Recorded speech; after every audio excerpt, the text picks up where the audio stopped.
Notre société est en constante métamorphose. Il est important de comprendre les événements qui se produisent autour de nous.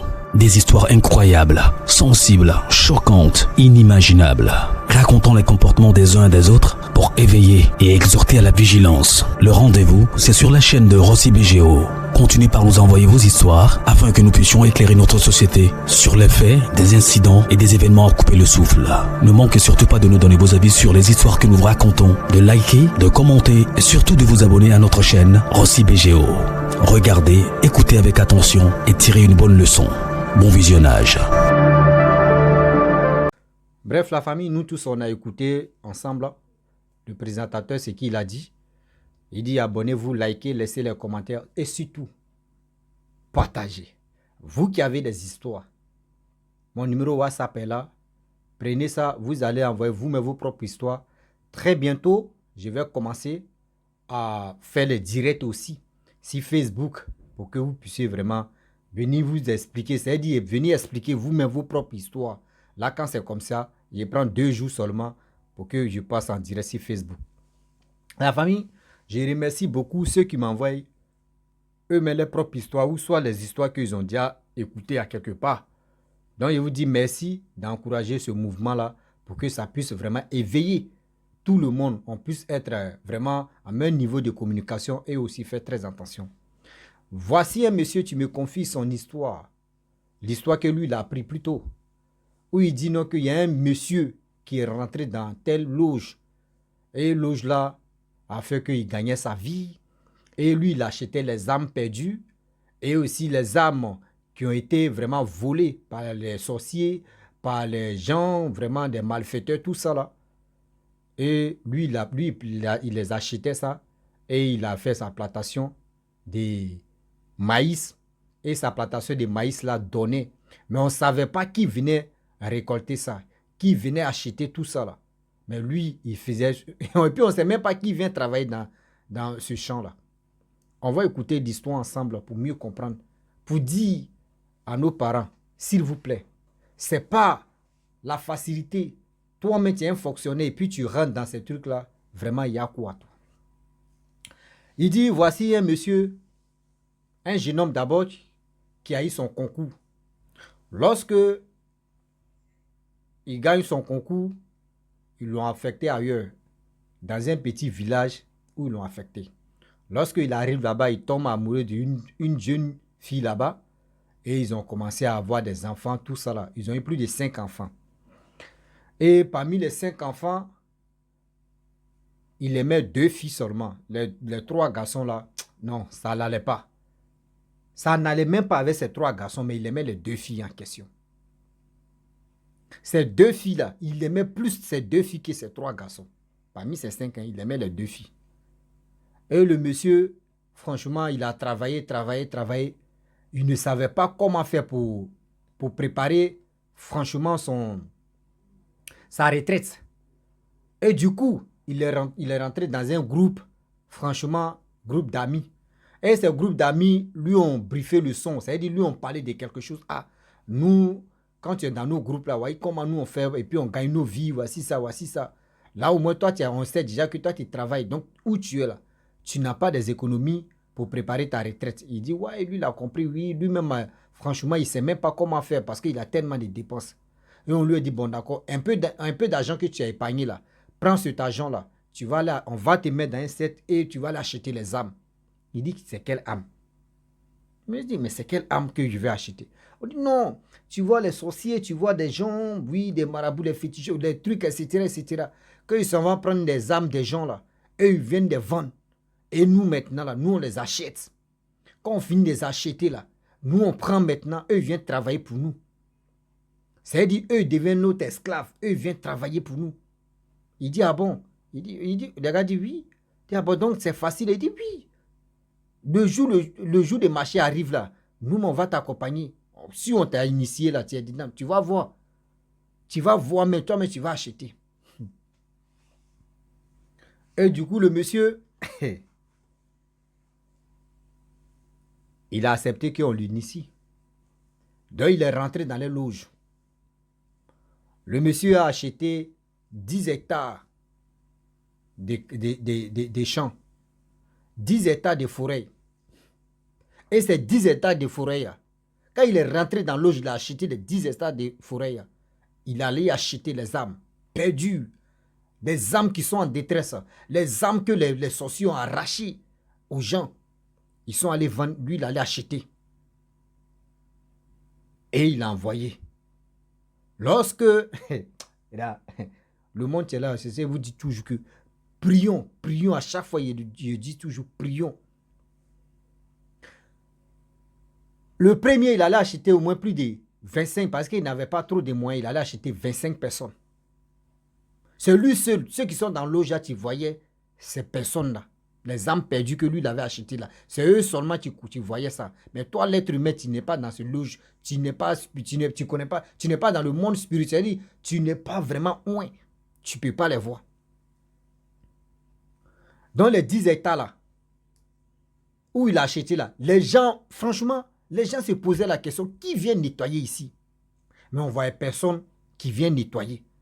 Matin, on se réveille, on dit, ah, tiens, qui a nettoyé la nuit ici? Ah, qui a nettoyé, qui a nettoyé, qui a nettoyé? C'est resté comme ça.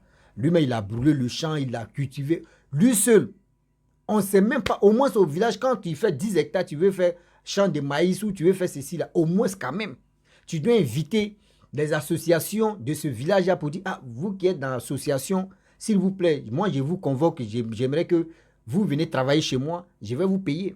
Mais les associations attendaient, mais eux, ils ne voyaient pas que si le gars n'appelle jamais personne pour dire, venez, vous allez travailler chez moi. Non. Lui, il avait déjà ces gens-là qui travaillaient pour lui. Et au fur et à mesure, c'est quand tu as passé à 100 personnes. C'est quand tu as passé à 100 personnes. C'est-à-dire les 100 âmes perdues qui travaillaient pour lui.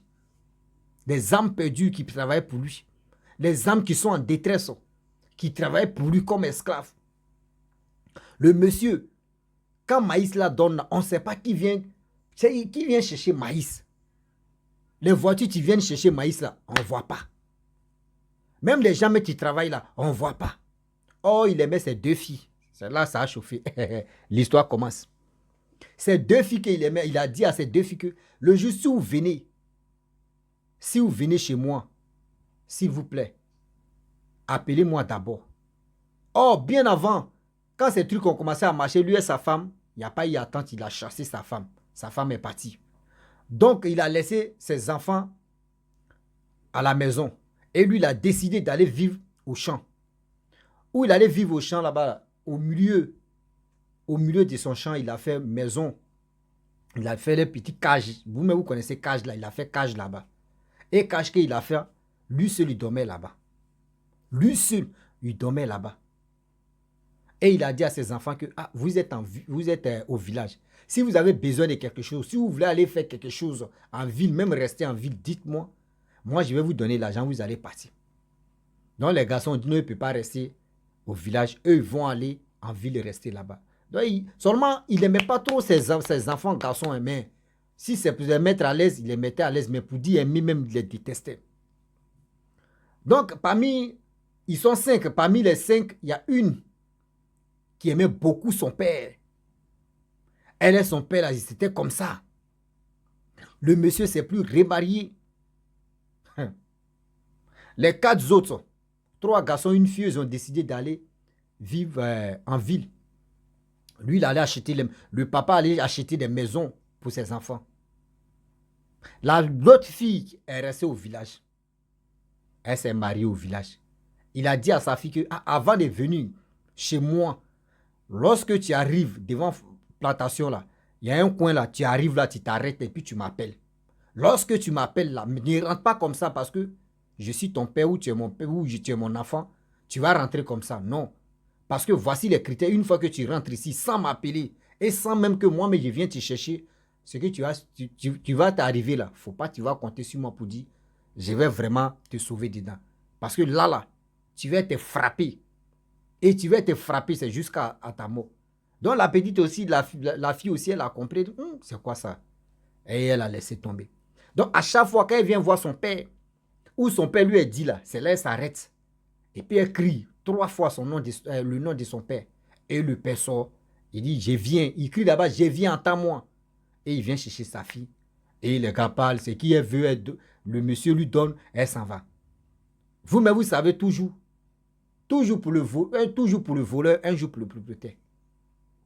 Donc, à chaque fois, la fille dit, elle avait l'habitude de venir au champ voir son père. Mais quand elle arrive dans son coin là, le coin où son père lui a dit, non, que tu t'arrêtes là et puis tu vas dire mon nom là.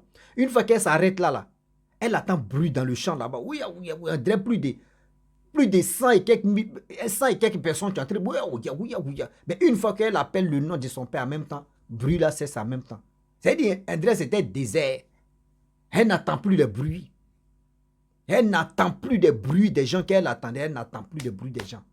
Son père vient la chercher. Et quand ils arrivent à côté des cages là, elle dit voici les outils. Machette, dabao, pelo, piocho, tout.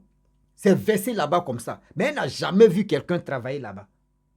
Elle n'a jamais vu quelqu'un labourer ce champ-là. Jamais de la vie.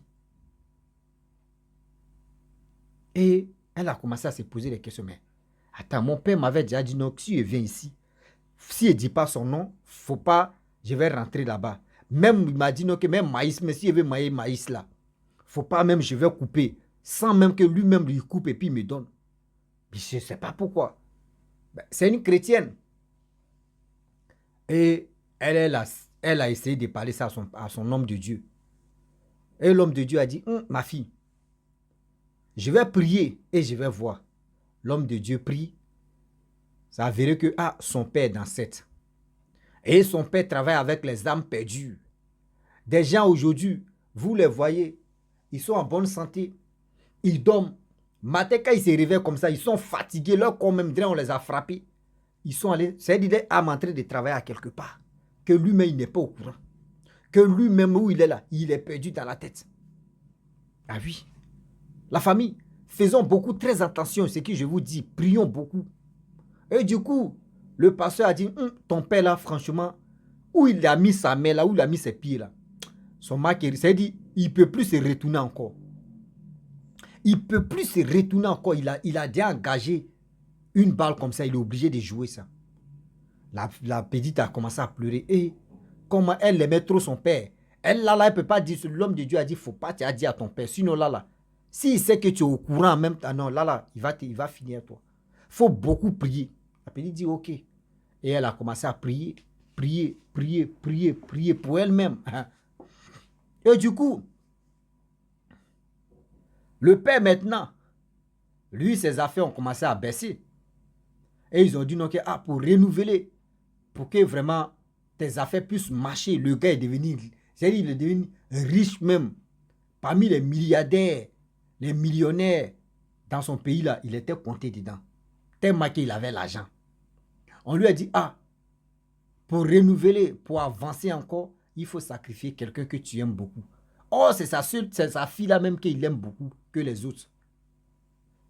Que c'est sa fille là même qu'il aime beaucoup que les autres. Oh, le vieux, lui, il ne veut pas vite mourir là. Et aussi, il ne veut pas aussi tomber. Il a dit non que, moi je suis obligé de vendre, c'est-à-dire de livrer ma fille. Il a livré sa fille, le vieillard a livré sa fille, mais ça n'a pas marché. Il a tout fait, ça n'a pas marché. Il a tout fait, ça n'a pas marché. Et du coup, il dit à sa fille que le jour où tu viens là, tu peux rentrer maintenant. Sans même m'appeler, tu peux rentrer. Là, si elle rentrait, c'est qui elle voyait là-bas là. Si elle voyait quelque chose, elle allait devenir folle ou soit elle allait mourir là-bas. Mais avant même de partir, l'homme de Dieu l'a appelé pour dire, faut faire très attention. J'ai vu les révélations. Dieu m'a dit non, que où ton père t'a appelé pour dire si dans son champ là-bas tu veux rentrer là, maintenant là tu peux rentrer comme tu veux là. Maïs même, faut couper, il faut cueillir, puis tu vas aller manger, c'est rien. Là, parce qu'il a tout fait, s'il n'arrive pas à te tuer là, maintenant il veut faire ça comme ça pour que tu puisses mourir. Fais beaucoup très attention. La petite aussi, elle a compris. Elle arrive là-bas. Elle s'arrête si même côté là. Elle appelle son père. Son père une fois. Son père ne répond pas. 2 fois, son père ne répond pas. 3 fois, son père ne répond pas. Elle attendait des bruits là-bas. Elle a pris sa route, elle s'est retournée. Lorsqu'elle se retourne, son père vient au village maintenant pour lui dire, mais je t'ai dit non que oui, j'étais occupé. Donc, si tu cries mon nom là, s'il ne répond pas là, il faut rentrer. Elle dit, ah papa, toi, mais tu m'avais déjà dit. Il dit, non, je t'ai dit, il faut rentrer seulement. Je t'ai dit, il faut rentrer. Je dis, ok, il n'y a pas de problème, papa. La fille aussi, elle a décidé de ne pas rentrer aussi là-bas parce que son homme de Dieu lui avait déjà parlé. Elle ne partait plus là-bas. 1 semaine, 2 semaines, celle qui partait régulièrement là-bas, elle ne va plus là-bas. 1 mois, elle n'arrive pas là-bas. Son père ne sait plus comment il va faire. Son père ne savait pas comment il va faire. C'est lui qui est tombé au front maintenant. C'est-à-dire tout ce que le diable lui a donné, tout ce que l'ennemi de l'être humain lui a donné, il a fait ce qu'il pouvait faire. Milliard même qu'il a eu là. Est-ce qu'il a enterré 1 milliard là? Non. Son enfant, c'est là la fille a compris que son père même était vraiment pourri dans ce truc. Aujourd'hui, il y a des gens, tu travailles dans la fonction publique, tellement qu'ils n'ont pas bien su gérer les revenus ou soit les salaires. Les gens, avant de prendre la retraite, ils sont obligés de tremper les mains partout. Oui, ils sont obligés de tremper les mains partout. Parce qu'ils ne se voient pas, oui, j'ai travaillé, je n'ai pas économisé quelque chose, je vais aller là, mais ils vont se moquer de moi pour dire, toi tu as travaillé, tes amis ont travaillé, eux ils ont réalisé quelque chose, toi tu as réalisé quoi? Donc tout ça là, qu'ils pensent à ça là, non, non, non, non, ils ne veulent même pas, ils veulent même pas qu'on les, c'est-à-dire, on se moque d'eux. Et le monsieur, il est mort. Sa fille est restée. C'est sa fille maintenant qui a expliqué ça au jeune homme qui m'a confié l'histoire là. Pour dire, voici comment son père faisait pour avoir de l'argent, pour faire ceci, pour faire cela. C'est pour vous dire, faisons beaucoup très attention. Il y a des choses, aujourd'hui, quand tu vois quelqu'un et tu vois qu'il est bizarre, il est en train de faire ça, il faut t'éloigner de cette personne. Parce que tu ne sais pas la personne prépare quoi. Tu ne sais pas la personne est qui. Tu ne sais pas la personne fait quoi. Faisons beaucoup très attention. Oui. Faisons beaucoup très attention, la famille. La vie, tu es là. On laisse ça 6-7 et puis on meurt. Mais c'est à nous de protéger, c'est à nous de canaliser, c'est à nous de vraiment être vigilants 6-7 heures. Soyons vigilants. Ne restons pas comme ça, comme les tétas, comme les bottes, comme les bêtes. La famille, vraiment, j'aimerais m'arrêter là. Si tu es nouveau, tu es nouvelle sur ma vidéo, il faut t'abonner sur ma chaîne YouTube, ma page Facebook, Instagram. N'oubliez pas de partager mes vidéos et aussi liker. Je vous dis à très bientôt. Ciao. Bisous.